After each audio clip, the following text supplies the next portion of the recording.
You checked your bank account again this morning. You didn't need to.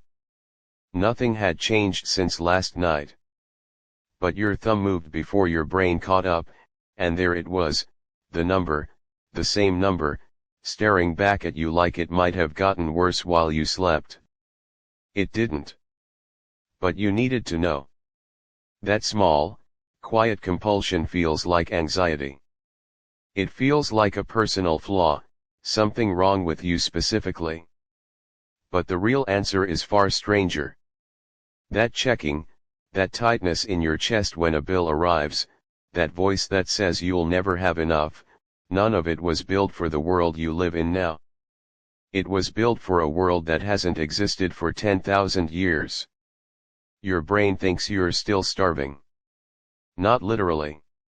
You have food. You probably have a roof, a phone, a bed. By almost any historical measure, you are wealthier than kings were 500 years ago. And yet something inside you refuses to believe it. Why start with a question most people never ask? What did scarcity actually feel like for most of human history? For nearly 200,000 years, humans lived as hunter-gatherers. Food wasn't stored in a fridge. It was found, or it wasn't. A bad week of hunting could mean a starving month. There was no supermarket to fall back on, no savings account, no safety net except the people around you and whatever you could carry in your hands. In that world, a brain that constantly scanned for lack wasn't broken. It was essential. The humans who worried too little about resources didn't pass on their genes as often as the ones who worried too much. Evolution doesn't reward comfort. It rewards survival. And a nervous system tuned to notice scarcity, to obsess over it, to feel it as an emergency, kept people alive long enough to have children who inherited that same wiring. You are one of those children. 50,000 generations later, and your brain still runs the same emergency software. It just runs it in a world with grocery delivery. This is where it gets interesting. In 2013, behavioral economist Senthil Mullainathan and psychologist Eldar Shaffer published a landmark study on what they called the psychology of scarcity. They looked at farmers in India before and after harvest, when the same person went from financially stretched to relatively flush within weeks. What they found wasn't just that poor people made different decisions. It was that scarcity itself, temporarily, made people less intelligent. Not permanently. Not because of who they were. Because of what their brain was forced to focus on. Mullainathan and Shaffer called it bandwidth. When your mind is preoccupied with not having enough, whether it's money, time, or food, it consumes mental capacity the way an app running in the background drains a phone's battery. You have less attention left for everything else. Less patience. Less long-term thinking. Not because you're careless, because your ancestor's brain is quietly screaming that a threat is present, and threats demand attention now, not later. Here's the part that should unsettle you a little. You don't have to be poor for the system to activate. You just have to feel like you might become poor. That feeling is enough.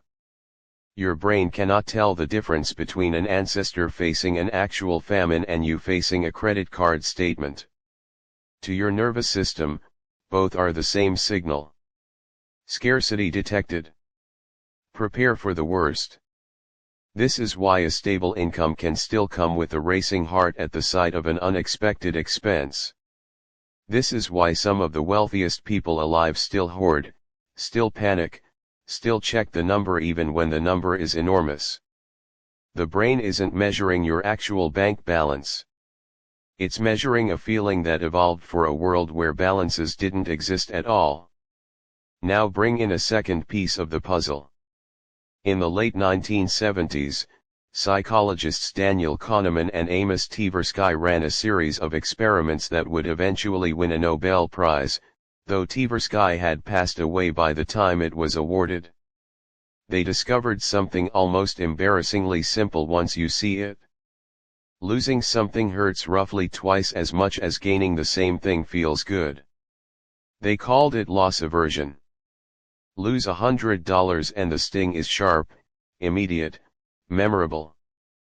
Gain $100 and the pleasure is real, but faint by comparison. It fades fast. Why would a brain be built this way? Because for most of human history, a loss could be fatal and a gain could not save you twice as fast as a loss could kill you. If you lost your food stores, your shelter, your standing in the group, the consequences could be permanent. If you gained a little extra, it was nice, but it wasn't the difference between life and death in the same way. So the brain weighted them unevenly on purpose. Fear of loss became the louder voice, because for thousands of generations, it needed to be. You inherited that imbalance whole. It's why watching your investments drop 5% feels far worse than watching them rise 5% feels good. It's why saying no to a purchase feels like a small loss even when saying yes would have been the actual mistake. Your brain isn't calculating logically. It's protecting you from a famine that ended before agriculture even existed. There's a third thread here, and it comes from an unlikely place: baboons. Neuroscientist Robert Sapolsky spent decades studying wild baboon troops in Kenya, tracking stress hormones across the social hierarchy. What he found was startling. It wasn't the baboons with the least food or the worst conditions who had the highest stress levels. It was the ones with the least control and the least predictability. Uncertainty, not scarcity itself, was often the deeper trigger. Sound familiar? Money in the modern world is rarely about whether you'll eat tonight. It's about uncertainty. Will this job still exist next year? Will the market crash? Will the emergency come before the emergency fund is ready? Your brain doesn't need actual hunger to sound the alarm. It just needs unpredictability, the same unpredictability your ancestors faced when the next meal depended on the weather, the herd, the luck of the hunt. So here you are. Fed, housed, further from starvation than almost any human who has ever lived. And still, some nights, lying awake doing math you've already done a dozen times, because a piece of your mind, an old piece, a patient piece, refuses to believe the emergency is over. It isn't cowardice. It isn't weakness.